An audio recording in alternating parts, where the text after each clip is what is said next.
तो हमारा जो है ये जो 1987 का एक्ट है, ये लीगल सर्विस अथॉरिटी, ये तो हमने एक्ट तो कल कंप्लीट हो गया था हमारा। 7 चैप्टर और 30 सेक्शन है टोटल उसमें।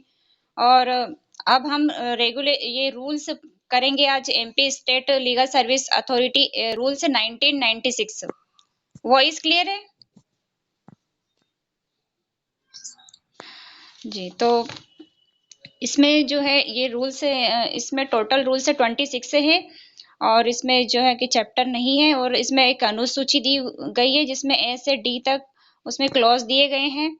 और जो ये शेड्यूल जो है, इसमें सैलरी के बारे में दिया गया है। जो ऑफिसर्स होंगे, कर्मचारी होंगे, जो एम्प्लॉई, उनकी सैलरी क्या होगी उसके बारे में इस शेड्यूल में दिया गया है। ये जो रूल्स है, ये जो है इसकी पब्लिश की जो डेट है वो है 24 जून 1996 को ये प्रकाशित होता है।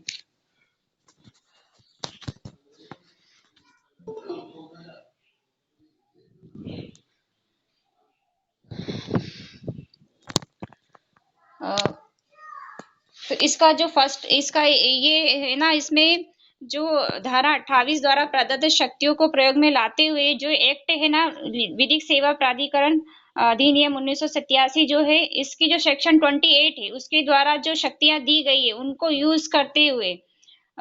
यूज करते हुए एमपी हाई कोर्ट के जो चीफ जस्टिस है उनके कंसल्टेशन के बाद, उनके परामर्श से जो एमपी स्टेट है, जो मध्य प्रदेश सरकार है, वो नियम बनाती है। इसमें स्टेट गवर्नमेंट जो है एमपी की, वो इसमें रूल्स बनाती है। सेक्शन 1 इसका शॉर्ट टाइटल की बात है, कहाँ पर मतलब इसका नाम क्या है इस रूल्स का, तो इस नियमों का संक्षिप्त नाम मध्य प्रदेश राज्य विधिक सेवा प्राधिकरण नियम 1996 है। एमपी स्टेट लीगल सर्विस से अथॉरिटी रूल्स 1996। और सबसेक्शन इसका 2 है कि उस तारीख को लागू होगा जब राज्य सरकार नोटिफाई करती है। सेकंड इसका परिभाषाएं हैं इसमें। तो इसकी परिभाषा ए नंबर है, इसका डेफिनेशंस। ए में अधिनियम एक्ट की बात है, तो एक्ट से मीन्स क्या है, तो इसमें जो एक्ट है 1987 का लीगल सर्विस अथॉरिटीज एक्ट, वो एक्ट है। और बी में ये कहता है अध्यक्ष, तो अध्यक्ष कौन होगा, तो स्टेट की बात है, तो स्टेट का जो कार्य अध्यक्ष है, एग्जीक्यूटिव चेयरमैन, वही अध्यक्ष होगा।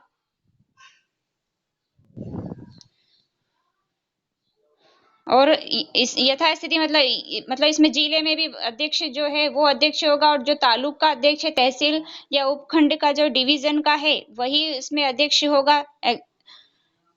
Chairman of the district authority or as the case में be the chairman of the taluk, tehsil, sub division legal services committee, तो ये अध्यक्ष आएंगे इसमें।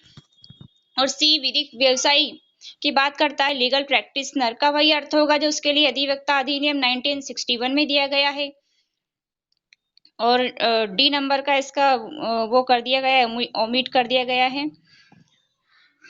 ई नंबर मेंबर्स है, तो मेंबर्स कौन होंगे, तो मेंबर जो धारा 6 की उपधारा 2 के खंड ग के अधीन नियुक्त राज्य प्राधिकरण का सदस्य जैसी भी स्थिति, मतलब स्टेट का जो गठन होता है उसमें जो मेंबर बताए गए हैं कि मेंबर कौन होंगे, वो मेंबर होंगे जो क्वालिफाइड है और जिनका एक्सपीरियंस है, वो मेंबर होंगे। जो सेक्शन 66 में बताए गए 1987 का जो एक्ट है उसमें बताए गए हैं, वो मेंबर होंगे। और सचिव कौन होगा, तो सचिव भी उसमें बताया गया है सेक्शन 6 में ना। 3 में हमने नेशनल अथॉरिटी के बारे में पढ़ा था, उसके मेंबर्स वगैरह 6 वो 3 में दिए गए। सेक्शन 6 में स्टेट के बारे में गए, स्टेट के मेंबर और ये सचिव वगैरह 6 में दिए गए हैं, और 9 में डिस्ट्रिक्ट के दिए गए हैं। तो इसी तरह जो जिला विधिक सेवा प्राधिकरण का सचिव है वो होगा Secretary of the District Legal Services Authority constituted under Section 9 of Act or as the case may be। G number का भी इसका ओमिट कर दिया है। अब हम आते हैं इसमें रूल 3 में। रूल इसका 3 कहता है कि सेक्शन 6 की जो सब सेक्शन 2 है उसका क्लोज सी है, तो उसके दिन जो स्टेट अथॉरिटी है, अथॉरिटी के अन्य मेंबर्स उनके नंबर्स क्या होंगे, उनका एक्सपीरियंस और क्वालिफिकेशंस क्या होगी, अनुभव और उनकी योग्यताओं के बारे में ये 3 नंबर का क्लोज बताता है। स्टेट की बात है तो स्टेट अथॉरिटी की बात है यहाँ पर सेक्शन इसमें रूल 3 में। तो इसका सब सेक्शन 1 कहता है राज्य प्राधिकरण में 15 से अनधिक सदस्य होंगे, मतलब 15 सदस्य इसमें जो 15 मेंबर्स होंगे इसमें। और सब सेक्शन 2 कहता है कि पदेन सदस्य निम्नलिखित होंगे। कौन कौन होंगे इसमें? एक्स ऑफिशियो मेंबर्स जो है वो कौन कौन होंगे इसके बारे में बताएगा। ए में मुख्य सचिव मध्य प्रदेश शासन का, chief secretary government of Madhya प्रदेश। और इसमें बी नंबर का है राज्य का महाधिवक्ता। जो राज्य का महाधिवक्ता कॉन्स्टिट्यूशन का जो पार्ट 6 है उसमें आर्टिकल 165 में दिया गया है advocate general of the state, तो वो होगा। और इसमें सी नंबर वित्त विभाग का प्रभारी सचिव होगा, secretary in-charge of the department of finance. और D number the secretary in-charge of the department of home, गृह विभाग का प्रभारी सचिव होगा। ई है विधि और विधायी कार्य विभाग का प्रभारी सचिव, the secretary in-charge of the department of law and legislative affairs.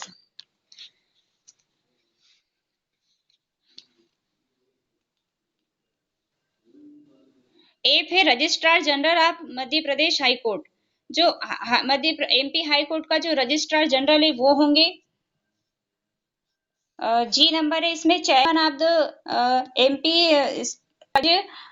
अनुसूचित जाति जो एसटी और एससी के जो आयोग है उसके जो सभापति वो होंगे chairman of the Madhya Pradesh राज्य अनुसूचित जाति जनजाति आयोग एंड मध्य प्रदेश राज्य अनुसूचित जाति आयोग।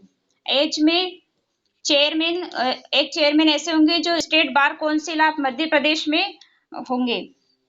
मध्य प्रदेश उच्च न्यायालय विधिक परिषद जबलपुर का अध्यक्ष।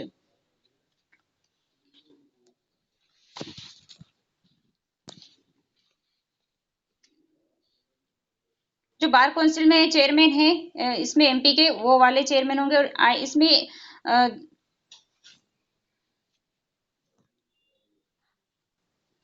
सब सेक्शन इसका 3 है।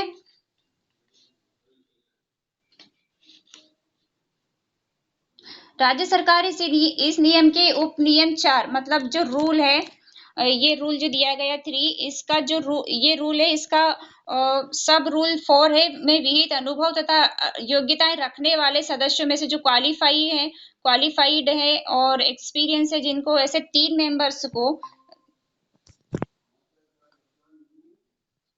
ऐसे जो 3 मेंबर्स हैं उनको जो है हाई कोर्ट के चीफ जस्टिस के परामर्श से कंसल्टेशन के बाद निर्दिष्ट करेगी, नॉमिनेट करेगी। स्टेट गवर्नमेंट करती है 3 मेंबर्स को जो योग्यता और अनुभव रखते हैं।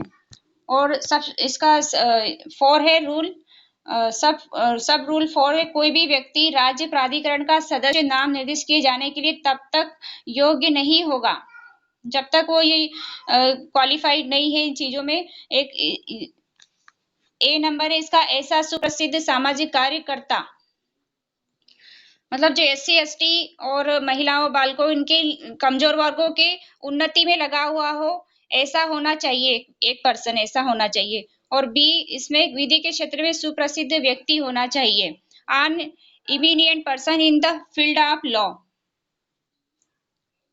सी ऐसा ख्यात व्यक्ति जो विधिक सेवा स्कीम के क्रियान्वयन में विशेष रूप से रुचि रखता है। A person of repute who is especially interested in the implementation of the legal services schemes। इस रूल्स 4 है सेक्शन 6 की सब सेक्शन 3 राज्य प्राधिकरण के सदस्य सचिव की शक्ति तथा कृत्य। जो स्टेट अथॉरिटी है उसका जो सेक्रेटरी सचिव जो है मेंबर सेक्रेटरी जो है The power and functions of the member secretary of the state authority under subsection 3 of section 6। तो उसकी जो पावर है, किसकी? सेक्रेटरी की पावर्स, और उसके फंक्शन से जो है वो इसमें रूल फॉर्म में दिए गए हैं। राज्य प्राण के सदस्य सचिव की शक्तियां तथा कृत्य अन्य बातों के साथ निम्नानुसार: पात्र तथा कमजोर वर्गों को निःशुल्क विधिक सेवा देना। इसमें एक क को कमजोर वर्ग से रिलेट कर लीजिए, और ऐसे एलिजिबल जो है to give legal services to the eligible and weaker sections. ए में कमजोर वर्ग आ गए, बी में जो है राज्य प्राधिकरण द्वारा अनुमोदित विधिक सेवा स्कीमों तथा कार्यक्रमों का रूपात्मकता तैयार करना तथा उनको प्रभावी ढंग से मॉनिटर किया जाना तथा कार्यान्वयन सुनिश्चित करना। तो जो स्टेट अथॉरिटी है वो अप्रूव्ड करता है विधिक सेवा स्कीमों के जो फंक्शन से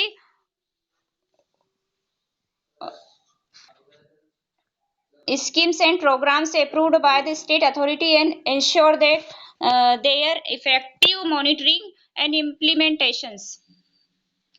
सी में ग नंबर दिया है तो ग को गृह व्यवस्था कर लीजिए, याद करने में आसानी रहेगी। गृह व्यवस्था राज्य सरकार में विभागाध्यक्ष के रूप में प्रशासकीय गृह व्यवस्था, वित्त तथा बजट विषयों के संबंध में शक्तियों का प्रयोग करना।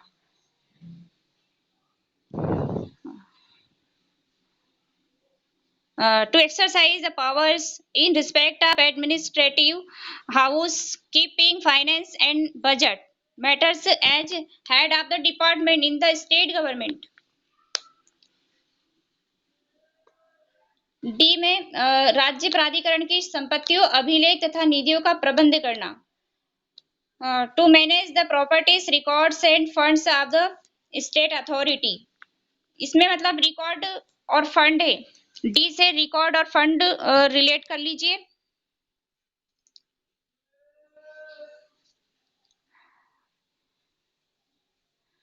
ई में जो है maintain true and proper accounts, उचित लेखे रखते हैं, इसमें सही तथा उचित लेखे रखना। इसके संबंध में नियतकालिक जांच पड़ताल संपरीक्षा सम्मिलित है। तो संपरीक्षा के बारे में आर्टिकल नहीं, चैप्टर 5 में दिया गया है। इसमें 1987 का जो एक्ट है इसमें दिया गया है, चैप्टर 5 14 to 18 में दिया गया है लेखा परीक्षा के बारे में। तो वही लेखा परीक्षा इसमें रखे जाएंगे।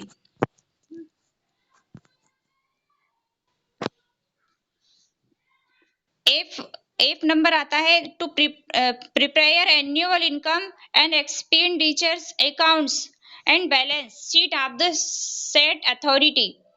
उक्त प्राधिकरण का वार्षिक आय तथा व्यय लेखा तथा संतुलन पत्र तैयार करना।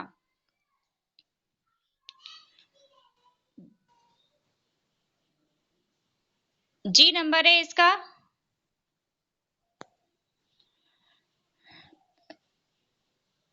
Social action groups and district and taluk tehsil sub division legal service authorities. तो जी से ग्रुप रिलेट हो गया है। इसमें ग्रुप है, कौन से ग्रुप है? सामाजिक कार्य समूहों और जिला तथा तालुक तहसील समिति के विधिक सेवा प्राधिकरण से संपर्क करना।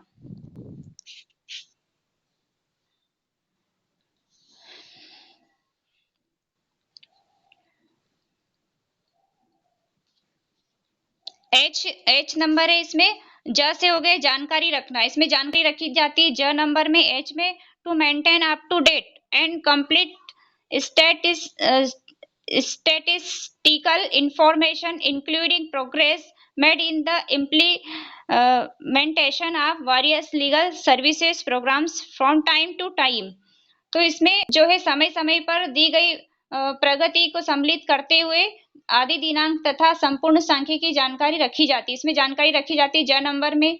झ नंबर है आई नंबर, इसमें फाइनेंशियल असिस्टेंस दी जाती है to process proposal for financial assistance and issues utilization certificate there of.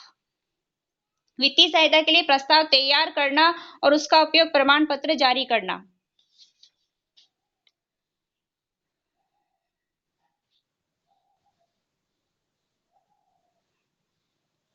और जे नंबर है ऑर्गेनाइज करने की बात करता है ये कि इसमें राज्य प्राधिकरण द्वारा अनुमोदित विभिन्न विधिक सेवा कार्यक्रमों को आयोजित करना, सेमिनार वगैरह इसमें बुलाया जाता है, बैठक बुलाई जाती है और इसकी रिपोर्ट तैयार की जाती है। ये इसमें ये होता है report and follow up action there of.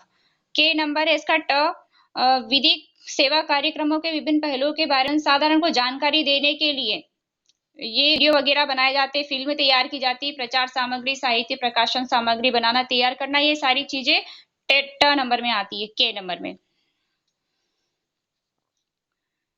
Publicity matters, films, literature and publications, ये सारी चीजें इसमें होती है। और एल नंबर, एल को रिलेट कर लीजिए, रूरल डिस्प्यूट्स। रूरल डिस्प्यूट्स जो है ग्रामीण जनों की ग्रामीण विवादों को ग्रामीण जनों की देहरी पर ही ग्रामीण विवादों को निपटाने के लिए प्रभावित अर्थपूर्ण विधिक सेवा के लिए स्कीम तैयार करने हेतु अतिरिक्त उपाय करना। जैसे हमने ग्राम न्यायालय को पढ़ा था कि ग्राम न्यायालय क्यों बनाया जाता है कि ग्राम के जो लोग हैं उनको घर पे ही न्याय उपलब्ध हो, इसलिए वो बनाया गया है। तो इसी तरह से इनको जो ग्रामीण जन है उनकी दहलीज पे ही उनको न्याय सुलभ कला ये जो है उनकी विधिक सेवा के लिए स्कीम तैयार की जाती है और एडिशनल जो है वो उपाय किए जाते हैं।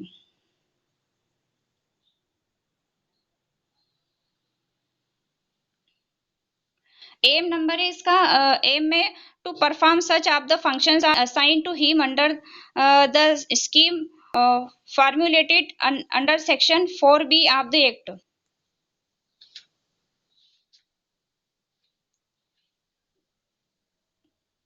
जो भी एक्ट के अधीन उसको दिए गए हैं उन सभी को इसमें वो किया जाता है, कार्य कृत्यों का पालन किया जाता है जो भी एक्ट में दिए गए हैं और समूह निर्देश दिए गए स्कीमों के अधीन।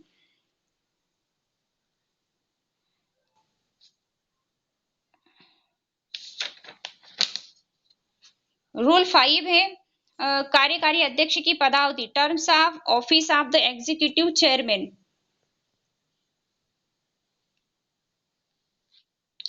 तो ये पदावधि क्या रहेगी इसमें, राज्य प्राधिकरण का कार्यकारी अध्यक्ष चाहे वह उच्च न्यायालय का सेवारत या सेवानिवृत्त न्यायाधीश हो, राज्यपाल के प्रसाद पर्यंत पद धारण करेगा। हाई कोर्ट के जो मतलब सिटिंग जज है या फिर रिटायर्ड जज हो गए हैं तो वो इसमें पद धारण करेंगे, कहा राज्यपाल के प्रसाद पर्यंत। जो गवर्नर है उनके प्लीजर ऑफ द गवर्नर। तो ये प्लीजर ऑफ द गवर्नर की जो बात कही गई है ये कॉन्स्टिट्यूशन में भी कही गई है। इसमें एक तो राष्ट्रपति के प्रसाद पर्यंत पद धारण करते हैं, तो 76 में इसमें आर्टिकल 76 जो है उसमें राष्ट्रपति के प्रसाद पर्यंत पद धारण करते हैं advocate attorney general of India जो है वो करते हैं। अब राज्यपाल की बात आई है तो राज्य में कहाँ करते हैं, राज्यपाल के प्रसाद पर्यंत पद धारण करते मंत्री 164 में 164 आर्टिकल में।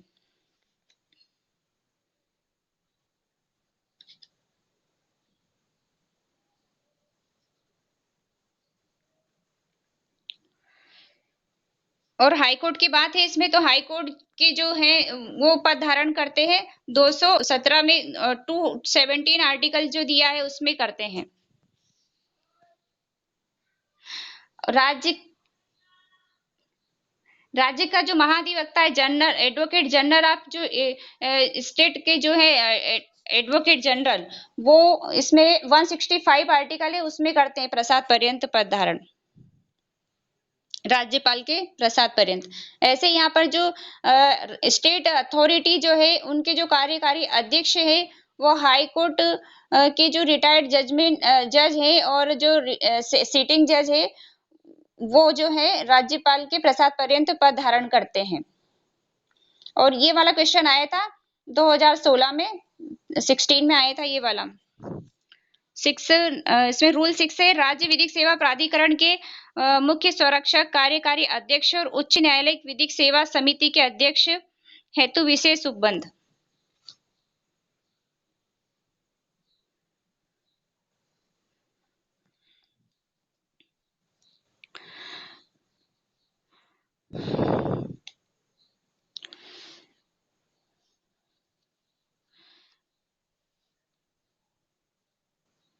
जो ये स्टेट लीगल सर्विस अथॉरिटी के जो मुख्य संरक्षक हाई कोर्ट के चीफ जस्टिस होते हैं, एक तो वो एक कार्यकारी अध्यक्ष, और हाई कोर्ट विधिक सेवा समिति जो कमिटी उनके जो अध्यक्ष है वो, उनके लिए विशेष इसमें प्रोविजंस किए गए हैं, स्पेशल प्रोविजंस रूल 6 में।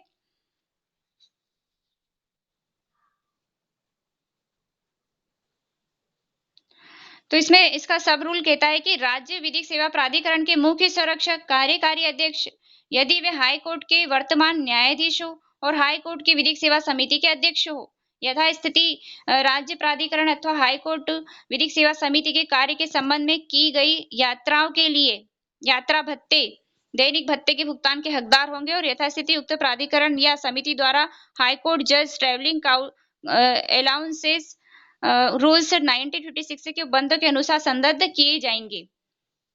उनको मतलब पे किए जाएंगे, यात्रा भत्ते वगैरह जो है, ट्रैवलिंग जो होते अलाउंस,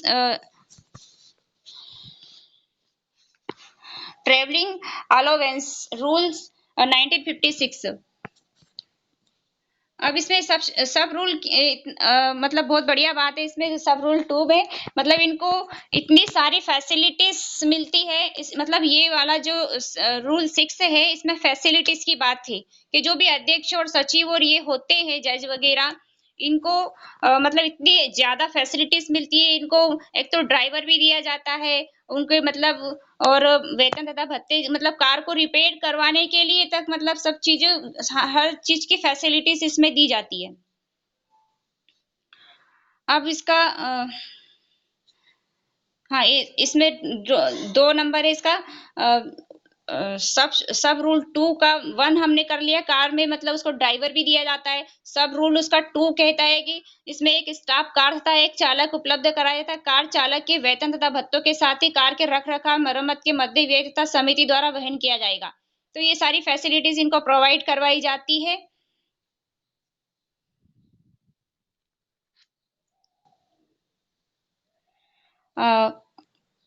इसका रूल 3 है, उपनियम 2 के अधीन उपलब्ध कराई गई कार के लिए पेट्रोल के उपभोग की सीमा 200 लीटर प्रति माह होगी, shall be 200 litres per month. सब रूल 4 है इसका, राज्य विधिक सेवा प्राधिकरण के मुख्य संरक्षक कार्यकारी अध्यक्ष जो एग्जीक्यूटिव चेयरमैन है, राज्य विधिक सेवा जो स्टेट अथॉरिटी है तथा अध्यक्ष जो है चेयरमैन है, उच्च न्यायालय की विधिक सेवा समिति के प्रत्येक को एसटीडी सुविधा सहित टेलीफोन, मतलब टेलीफोन वगैरह की सुविधा भी उनको उपलब्ध कराई जाती है, और उनमें से प्रत्येक 1000 रुपये प्रति माह सत्कार भत्ता पाने का हकदार होगा। तो इसमें संप्यूचरी अलाउंस आप 1000 rupees per month. Rule 6A है, इसमें जिला विधिक सेवा प्राधिकरण के अध्यक्ष। अब इसमें जिला की बात आ गई है, जो डिस्ट्रिक्ट की, तो डिस्ट्रिक्ट के जो अध्यक्ष हैं और डिस्ट्रिक्ट लीगल सर्विस अथॉरिटी के चेयरमैन एंड तालुक तहसील उपखंडी विधिक सेवा समिति के चेयरमैन है, उनके लिए स्पेशल प्रोविजंस इसमें किया गया 6A में। तो इसमें मतलब ये जो बड़ी स्टेज पे थे इनको 1000 दिए जाते हैं, और इसमें 500 रुपए प्रति माह तथा 300 रुपए प्रति माह सत्कार भत्ते पाने के हकदार होंगे। तो पर मंथ 500 एंड 300 इनको प्रति माह सत्कार भत्ता पाने के हकदार है। 7 में कार्यकारी अध्यक्ष की सेवा शर्तें बताई गई है, उस दशा में जबकि वह उच्च न्यायालय का सेवानिवृत्त न्यायाधीश है।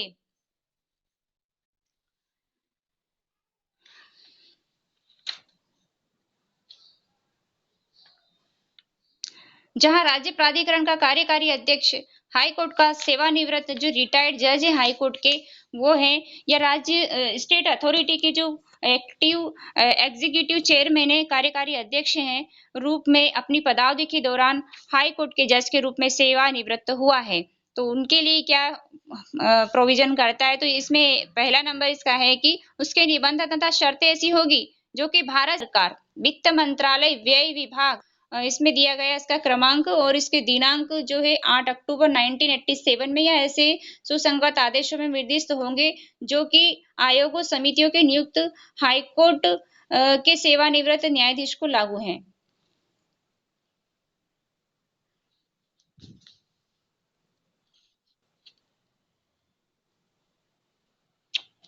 एक नंबर में इसमें बैठके की बात है, meeting of the state authority. State authority की बैठकें कहाँ होगी? तो इसमें इसका सब रूल 1 कहता है कि राज्य प्राधिकरण 3 माह में कम से कम एक बार बैठक करेगा, तो 3 महीने में एक बार बैठक जरूर होगी।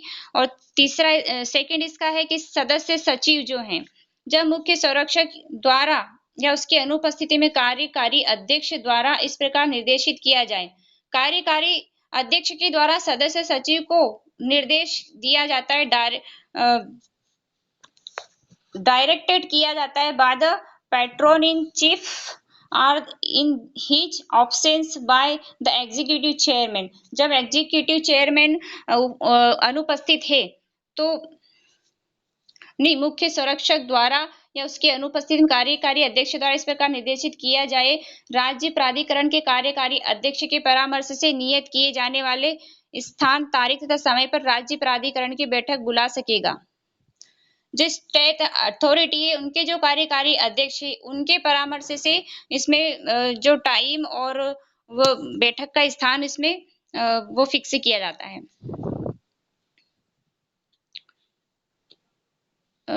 सब रूल 3 है इसका, राज्य प्राधिकरण के कोई भी 5 सदस्य, इसमें एनी 5 मेंबर्स अध्यपेक्षा में विनिर्दिष्ट विषय या विषय वस्तु पर विचार किए जाने हेतु अपनी अध्यपेक्षा राज्य प्राधिकरण के सदस्य सचिव को संबोधित करते हुए भेज सकेंगे। मतलब ये प्रार्थना करते हैं स्टेट अथॉरिटी के कोई भी 5 मेंबर्स जो होते हैं वो अपनी जो विषय वस्तु है उनके यहाँ पर विचार किए जाने हेतु अपनी जो प्रार्थना है, रिक्वेजिशंस जो है वो राज्य प्राधिकरण के सदस्य सचिव को संबोधित करते हुए भेजते हैं इसमें।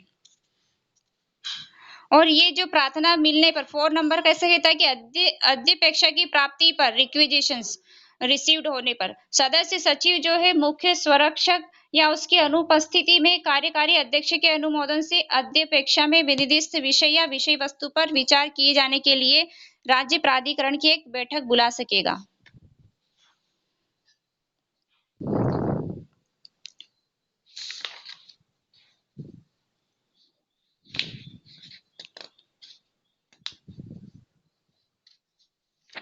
परंतु इसमें प्रोवाइडेड है कि जबकि राज्य प्राधिकरण की बैठक अध्यपेक्षा की प्राप्ति की तारीख से 1 मास के भीतर होने जा रही है, मतलब प्रार्थना पत्र मिल गया है उसके मास के उस तारीख के 1 महीने के भीतर होने जा रही है, तो अध्यपेक्षा में वर्णित विषय या विषय वस्तु को मुख्य संरक्षक या उसकी अनुपस्थिति में कार्यकारी अध्यक्ष के अनुमोदन से ऐसी बैठक की कार्यसूची में सम्मिलित कर लिया जाएगा। 5 इसका ऐसा कोई मेंबर जो राज्य प्राधिकरण की किसी बैठक में किसी विषय या वस्तु पर विचार किए बिना, जो मैटर है सब्जेक्ट मैटर, इसका सब्जेक्ट और matter at any meeting of the state authority में intimate in writing such subject और matter to the member secretary. तो इसमें लिखित सदस्य सचिव को भेजता है ये मेंबर, कोई भी मेंबर। इसमें मुख्य संरक्षक जो है लिखित प्रज्ञापना देगा।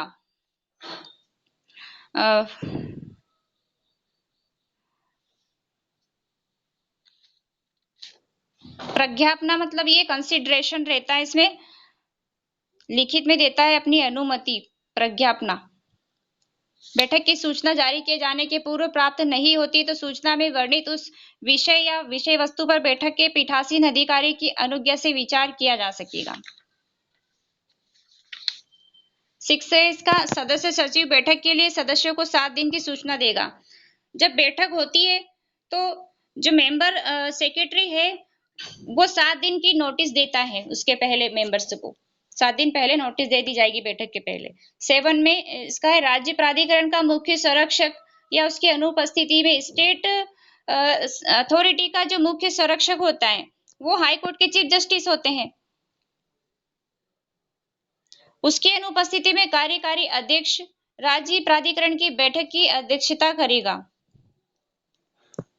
8 नंबर इसका, राज्य प्राधिकरण की बैठक में समस्त प्रश्न उपस्थिति तथा मतदान करने वाले सदस्यों की बहुमत से अवधारित किए जाएंगे और मत बराबर होने की दशा में यथास्थिति प्रमुख संरक्षक या कार्यकारी अध्यक्ष जो बैठक की अध्यक्षता कर रहा हो का एक निर्णायक मत होगा।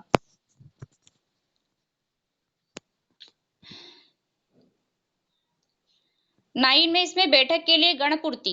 अब इसमें कोरम की बात है तो कोरम इसमें 1/3 मेंबर्स, कुल मेंबर्स के 1/3 होगी, राज्य प्राधिकरण के कुल सदस्यों की 1/3 होगी। अब 9 में सदस्यों तथा सचिव की पदावधि और उससे संबंधित अन्य शर्तें दी गई है। तो इसमें जो रूल है 14 उसमें डिस्ट्रिक्ट की दी गई है, इसमें स्टेट की दी गई है।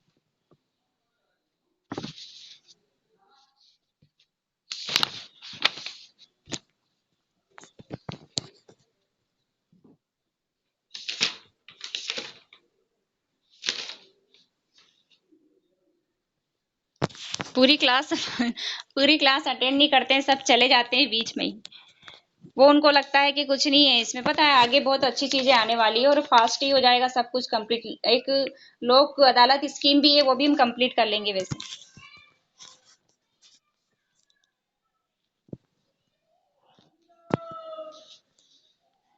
अब इसमें जो 9 रूल है इसमें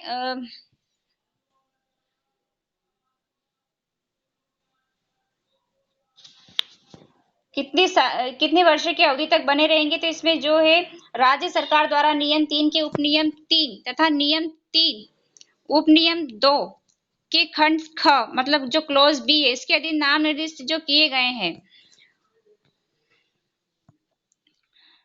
राज्य प्राधिकरण के सदस्य 2 साल की अवधि तक बने रहेंगे और पुनः एक और अवधि के लिए नाम निर्दिष्ट किए जा सकेंगे। 2 साल तक तो वो रहेंगे ही अपने पद पर और उसके बाद वो फिर से एक बार फिर अपॉइंट किए जा सके, नॉमिनेट किए जा सकेंगे। और 1A इसका कहता है राज्य सरकार हाई कोर्ट के जो चीफ जस्टिस है उनसे परामर्श करने के बाद रूल 3 के उप रूल जो है सब रूल 3 के अधीन राज्य प्राधिकरण के किसी भी नाम निर्दिष्ट सदस्य को हटा सकेगी। तो राज्य सरकार हटा सकती है, राज्य सरकार ही नॉमिनेट करती है। इसमें ए नंबर है, बिना किसी पर्याप्त कारण से राज्य प्राधिकरण के लगातार 3 सम्मेलनों में उपस्थित नहीं रहता है ना। फेल से without sufficient cause to attend 3 consecutive meeting of the state authority। B number है हैज बीन इसमें इंसॉल्वेंट हो गया है, वो दिवालिया हो गया बी में। सी में हैज बीन कन्विक्टेड।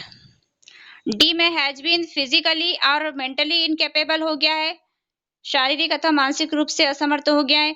ई में है has so abused his position, उसने अपने पद का दुरुपयोग किया है जो कि प्रीजुडिशियल टू द पब्लिक इंटरेस्ट, लोकहित के प्रतिकूल है। 2 नंबर इसका है कोई member any member may a member may by writing under his hand addressed to the state government को वो मतलब राज्य सरकार को संबोधित अपने हस्ताक्षर सहित लेख द्वारा राज्य प्राधिकरण से त्याग पत्र दे सकेगा। जो राज्य स्टेट अथॉरिटी में कोई मेंबर है वो राज्य सरकार को संबोधित करते हुए हस्ताक्षर सहित लेख के द्वारा त्याग पत्र दे देता है, रिजाइन कर देता है। Resign from the state authority and such resignation shall take effect from the date on which it is accepted by the state government or on the expiry of 30 days from the date of मतलब ये 30 दिन समाप्त हो जाते हैं तब ये प्रभाव में आएगा उसका त्याग पत्र। और 2 नंबर है इसका राज्य प्राधिकरण का कोई सदस्य जो नियम 3 के उपनियम 3 के अधीन नाम निर्दिष्ट किया गया है, इसमें जो नॉमिनेट किया गया है तो उसमें हाई कोर्ट के जो चीफ जस्टिस है उनसे परामर्श के बाद जो राज्य सरकार के द्वारा हटाया जा सकेगा।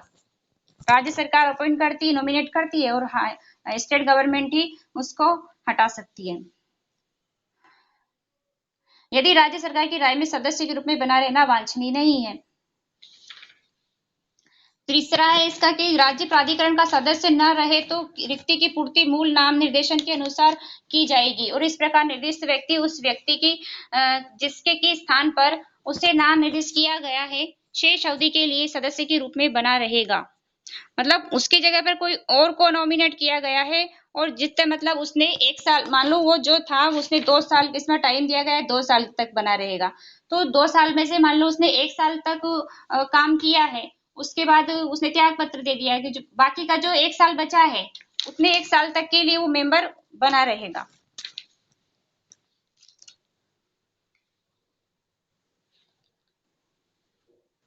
4 नंबर का इसमें वेतन भत्ते के भुगतान की बात है इसमें कि जो मेंबर है वो उनको क्या वेतन भत्ते भुगतान किए जाएंगे, तो राज्य प्राधिकरण द्वारा उन्हें समय समय पर संशोधित उन नियमों के अनुसार भुगतान किया जाएगा जो कि ग्रेड ए के अधिकारियों को लागू होता है। बी नंबर इसका है कि कार्यकारी अध्यक्ष और सदस्य सचिव को छोड़कर समस्त सदस्य यदि वे हाई कोर्ट के रिटायर्ड जज हो मान्य सेवी हैसियत में कार्य करेंगे, ऑनरेरी कैपेसिटी।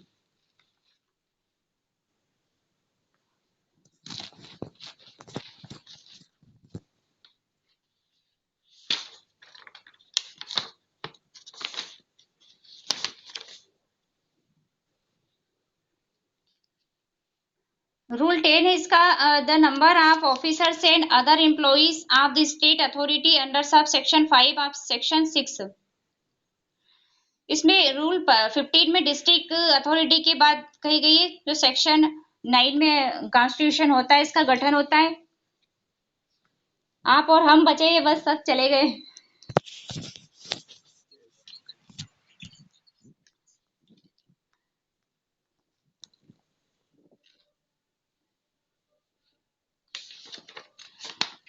अब इसको पढ़ना पड़ता है, पढ़ेंगे नहीं तो समझ में कैसे आएगा, क्योंकि एग्जाम में पूछा गया कहीं से भी कुछ भी, जैसे वो था कि क्या बोलते हैं उसका, प्रसाद का सिद्धांत जो है प्रसाद पर्यंत पद धारण करेंगे, पढ़ेंगे नहीं तो उसमें समझ में कैसे आएगा कि कौन सा, नहीं तो हम स्किप करते आगे बढ़ जाएंगे।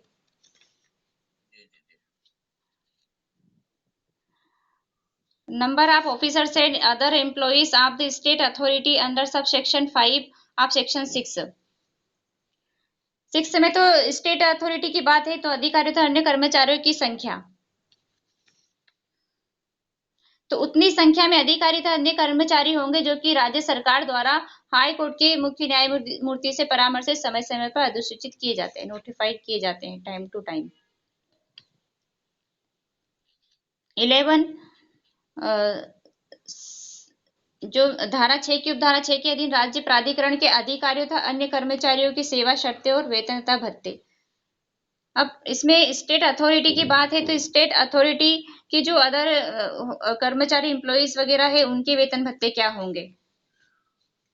अभी तक हम अध्यक्ष का पढ़ा हमने, अध्यक्ष के वेतन भत्ते, फिर सचिव के, फिर अब ये एम्प्लॉइज के आ गए।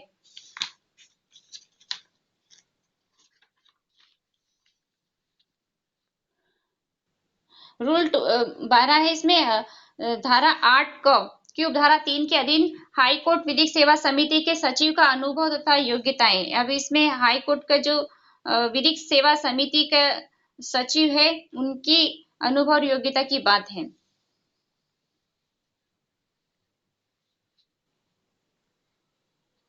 कोई भी व्यक्ति उच्च न्यायालय विधिक सेवा समिति का सचिव नियुक्त किए जाने के लिए तब तक योग्य नहीं होगा जब तक कि वह हाई कोर्ट का ऐसा अधिकारी न हो जो अतिरिक्त रजिस्ट्रार की श्रेणी से निम्न श्रेणी का न हो। Not below the rank of additional registrar, जो एडिशनल रजिस्ट्रार है उसकी रैंक के इक्वल तो होना चाहिए, मतलब ऐसा होगा हाई कोर्ट का अधिकारी। 13 है इसका, रूल 13 धारा 8 क के अधीन हाई कोर्ट विधिक सेवा समिति के अधिकारियों तथा अन्य कर्मचारियों की संख्या और उस धारा की उपधारा 6 के अधीन उन्हें भुगतान किए जाने वाला वेतन था भत्ते, तो सेम वैसी बातें हैं इनमें भी, बस यहाँ पर कर्मचारी की बात आ गई है।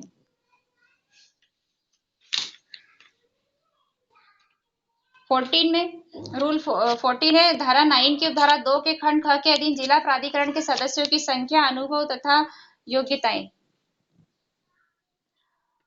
क्वालिफिकेशन और इसमें जो है एक्सपीरियंस उसके बारे में इसमें है। और रूल 9 में हमने स्टेट के बारे में पढ़ा था, वैसे ही इसमें 14 में डिस्ट्रिक्ट के अथॉरिटी के बारे में है। तो इसमें कौन होंगे? जिला प्राधिकरण में 8 सदस्यों से अनधिक सदस्यों के 8 मेंबर होंगे। तो पहला एक कौन होगा? डीएम होगा, डिस्ट्रिक्ट मजिस्ट्रेट। एक इसमें एसपी होंगे, और इसमें जो तीसरा नंबर है मुख्य न्यायिक मजिस्ट्रेट होगा, सीजेएम, जिला सरकारी प्लीडर। तो इसमें डीजीपी होगा 4 नंबर पे, और 5 में इसमें अध्यक्ष जिला bar association, district bar association जो है वहां के वो होगा प्रेसिडेंट।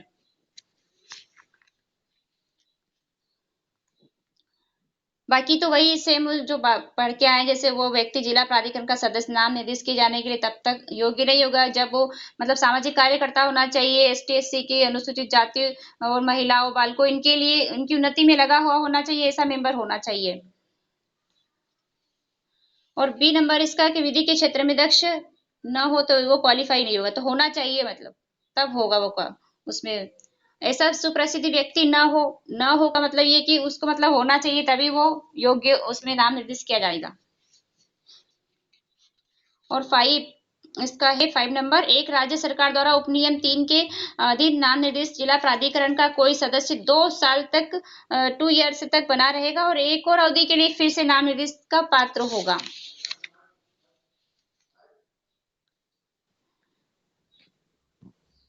तो ये हमने उसमें भी आगे पढ़ के आए हैं हम, वैसे ही 2 साल तक फिर बना रहेगा। जैसे एक बार एक 2 साल का पद है, उसने त्याग पत्र दे दिया है, अब 1 साल का टाइम उसको बचा है, मान लो 1 साल तक उसने काम किया है पद पे और 1 साल का टाइम बचा है, तो उसको फिर दूसरा जो कोई अपॉइंट किया जाएगा उसकी जगह पर उसकी रिक्ति हो जाती है, तो वो व्यक्ति 1 साल के लिए उस पद पर बना रहेगा। इसमें सेकेंड है कि राज्य सरकार 2 वर्ष तक बना रहेगा और एक और अवधि के नहीं, ये वाली बात अलग है, वो त्याग पत्र वाली बात कह दी मैंने, वो त्याग पत्र दे देता है ना उसके बाद की बात है वो, तो ये तो इसमें पद पर बना रहेगा 2 साल तक और उसको फिर से नॉमिनेट किया जाएगा। हाँ, ये मैंने वो गलत बात कह दी इसमें। इसमें सेकेंड है राज्य सरकार हाई कोर्ट के चीफ जस्टिस से परामर्श से किसी सदस्य को हटा सकेगी, तो राज्य सरकार ही हटाती है, परामर्श कंसल्टेशन लेती है हाई कोर्ट के चीफ जस्टिस से। इसमें ए है दिवालिया, बी है has been convicted, C has so abused his position, जो ऐसा है prejudicial to the public interest, जो लोग हित पर प्रतिकूल प्रभाव डालता है, ऐसा उसने अपना पद का दुरुपयोग किया है। तो रूल 9 हमने जो पढ़ा उसमें भी यही दिया है, एक क में त्याग पत्र की बात अब आगे आएगी इसमें। तो ऐसी जांच करने पर ऐसे सदस्य को हटाए जाने की अनुशंसा कर सकेगा राज्य सरकार द्वारा नाम निर्दिष्ट किए जाने पर ऐसी प्रक्रिया के अनुसार जैसे कि वे नियमित निर्दिष्ट करें। तीसरा है इसका, कोई भी सदस्य राज्य सरकार को संबोधित अपने हस्ताक्षर सहित लेख द्वारा जिला प्राधिकरण से त्याग पत्र दे सकेगा। जो स्टेट डिस्ट्रिक्ट अथॉरिटी है वहां से उस रिजाइन करना है मेंबर को, तो वो राज्य सरकार को एड्रेस करके hand address to the state government resign from the district authority, तो वो राज्य सरकार द्वारा स्वीकृत कर लिया जाता है। तो उसके त्याग पत्र देने की तारीख से 30 दिन के मतलब 30 दिन निकल गए हैं तब वो प्रभाव में आएगा।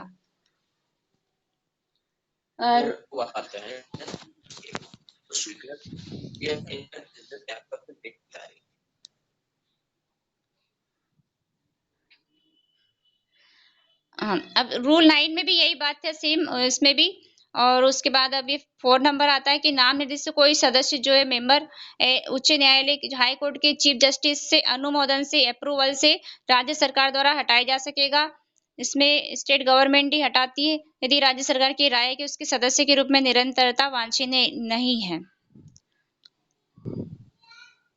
5वां इसका ये है कि नाम निर्दिष्ट कोई सदस्य यदि किसी कारण से राज्य प्राधिकरण का सदस्य नहीं रह जाता है तो रिक्ति मूल नामांकन की रीति से भरी जाएगी।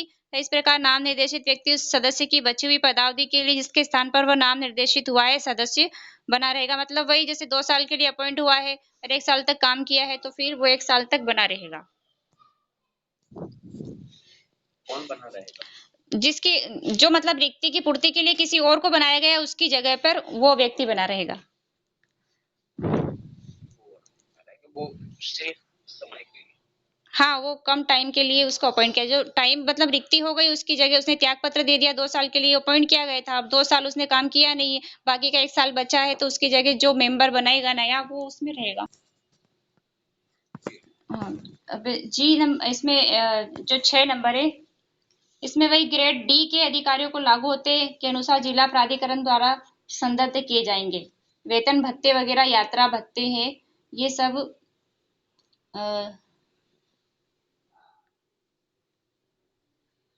तो ग्रेड बी है इसमें। उसमें हमने पढ़ा था उसमें ग्रेड ए था। कौन से में पढ़ा था वेतन भत्ते का? ग्रेड ए था इसमें ना। स्टेट अथॉरिटी मेंबर्स वो उसमें क्या बोलते सचिव सदस्य सचिव की पदावधि वाला उसमें 9 में पढ़ा था ये हमने। 9 के हाँ 4 के में। हाँ तो ये इसमें था ए था उसके लिए। अब ये इसमें ग्रेड बी है। जिला प्राधिकरण की बात है ना उसमें स्टेट अथॉरिटी की बात थी सचिव वगैरह की। और ये जिला प्राधिकरण की बात है। दैनिक भत्ता यथास्थिति या तो उसके पैतृक विभाग से या जिला प्राधिकरण से हो पाने का हकदार होगा।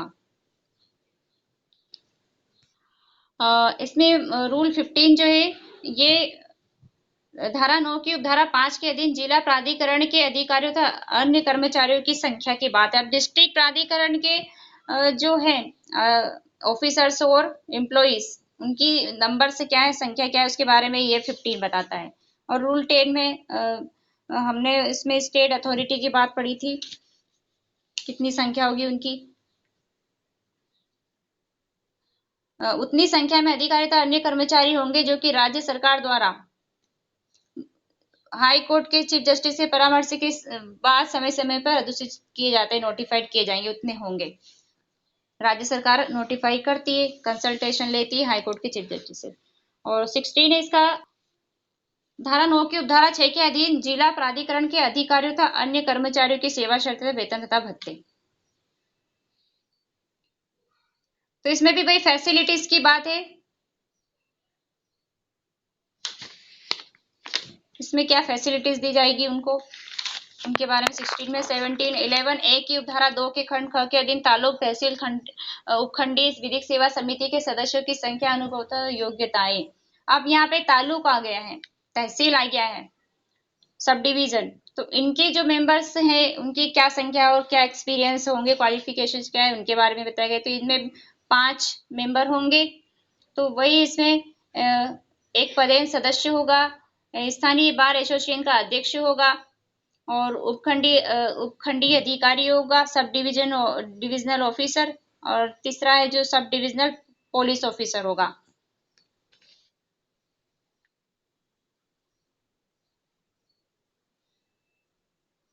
तो ये एसपी और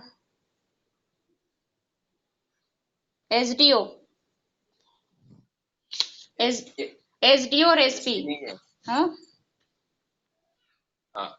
एसडीओ सेकंड में एसडीओ है और थर्ड में एसपी। एसपी नहीं है उपखंडी पुलिस हाँ उपखंडी पुलिस अधिकारी सब डिविजनल पुलिस ऑफिसर। तो एसडीएम भी बोल देते हैं कभी कभी एसडीपी एसडीपी बोलते हैं शॉर्ट में एसडीपी। एसडीपी डीएसपी नहीं है। हाँ डीएसपी या एसडीपी क्या बोलते हैं। तीसरा है इसका राज्य सरकार हाई कोर्ट के परामर्श के पश्चात उस व्यक्तियों में से जो इस नियम के उपनियम 4 में वित्त योग्यताएं धारण करते हैं सदस्यों को नाम निर्दिष्ट कर सकते हैं। तो नॉमिनेट स्टेट गवर्नमेंट ही करेगी जहां पर भी आता है ये। और वही सेम ही एससी एसटी की बालकों की महिलाओं की उन्नति में लगा हुआ है तो वही क्वालिफाई होगा और लॉ के क्षेत्र में वो दक्ष होगा versed in the field of law. सुप्रसिद्ध व्यक्ति होता है वो होता है। अब 18 है इसका, 11A की धारा 3 में अधीन तालुक और तहसील विधिक सेवा समिति के अधिकारियों तथा अन्य कर्मचारियों की संख्या। अब ऑफिसर्स और एम्प्लॉयर्स की जो नंबर है उसके बारे में है 18 में, तो कितने होंगे? तो वही होंगे जितने राज्य सरकार नोटिफाई करती है। 19 11A की धारा 4 के अधीन के जो तालुक वगैरह उपखंड है, इनके जो ऑफिसर से कर्मचारी, इनकी सेवा शर्तें और वेतन भत्ते क्या होंगे? राज्य सरकार में समतुल्य पद धारण करने वाले अधिकारियों कर्मचारियों के समान वेतन तथा भत्ते पाने के हकदार होंगे।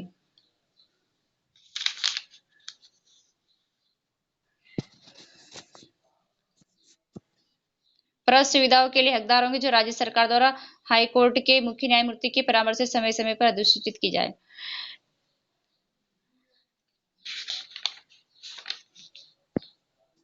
20 इसका, यदि मामला सुप्रीम कोर्ट से भिन्न किसी न्यायालय के समक्ष है तो धारा 12 के खंड ख के अधीन किसी व्यक्ति को विधिक सेवा के लिए हकदार बनाने हेतु वार्षिक आय की उच्च सीमा, जैसे हमने चैप्टर 4 में पढ़ा था, 12 और 13 सेक्शन उसमें दी गई थी। क्राइटेरिया की बात है कि कौन व्यक्ति उस विधिक सहायता के लिए हकदार है, तो उसमें अधिक वाला नहीं। जी हाँ, तो इसमें 10 लाख या ऐसी रकम जो राज्य सरकार द्वारा 1 लाख है ना, ये तो 1 लाख या ऐसी उच्च रकम जो राज्य सरकार द्वारा समय समय पर अधिसूचित की जाए, अधिक न हो, 1 लाख से ज्यादा नहीं होना चाहिए। और धारा 12 के क्लॉज बी के अधीन विधिक सेवा के लिए हकदार है। जो बी में मतलब जो क्लॉज बी है उसमें दिया गया आर्टिकल 23 के बारे में, बेगार वगैरह के बारे में।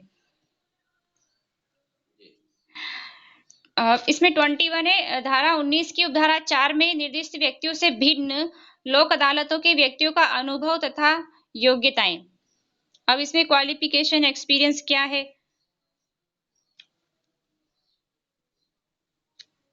मतलब 19 की उपधारा 4 में जो लोक अदालत के मतलब जो लोक अदालत के व्यक्ति हैं उनकी योग्यताएं वो दी गई है उसमें 19 की 4 में, और उनसे भिन्न है तो उनसे भिन्न बताएगी, मतलब वो तो उसमें दी गई है, वो नहीं होगी, यहाँ पे अलग है। तो भिन्न लोक अदालतों की व्यक्तियों का अनुभवता योग्यताएं क्या है? तो कोई भी व्यक्ति लोक अदालत की न्यायपीठ बेंच में सम्मिलित किए जाने के लिए तब तक योग्य नहीं होगा जब तक कि वह यही उन्नति में लगा होना चाहिए, SC ST और महिला बच्चों की A नंबर में, B नंबर प्रतिष्ठित विधि व्यवसायी होना चाहिए और ऐसा प्रसिद्ध व्यक्ति होना चाहिए। हाँ, ये सब कॉमन ही दिए हुए सब, मतलब इनको रटना तो पड़ेगा नहीं, सब सेक्शन ये रूल से याद रखना है कौन से में क्या दिया है।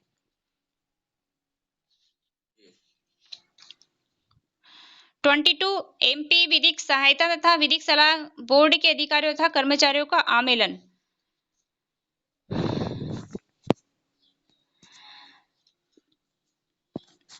मतलब पहले जो विधिक सलाह बोर्ड था और अब जो मध्य प्रदेश विधिक सहायता है, इनका सम्मिलन जो हो जाता है, आमेलन शामिल हो जाते हैं, ये बोर्ड इसमें शामिल हो जाता है इस वाले में, तो उनके बारे में बताया गया। मध्य प्रदेश समाज के कमजोर वर्गों के लिए विधिक सहायता तथा विधिक सलाह अधिनियम 1976 के अधीन गठित मध्य प्रदेश विधिक सहायता तथा विधिक सलाह बोर्ड में इन नियमों के प्रारंभ के समय कार्य कर रहे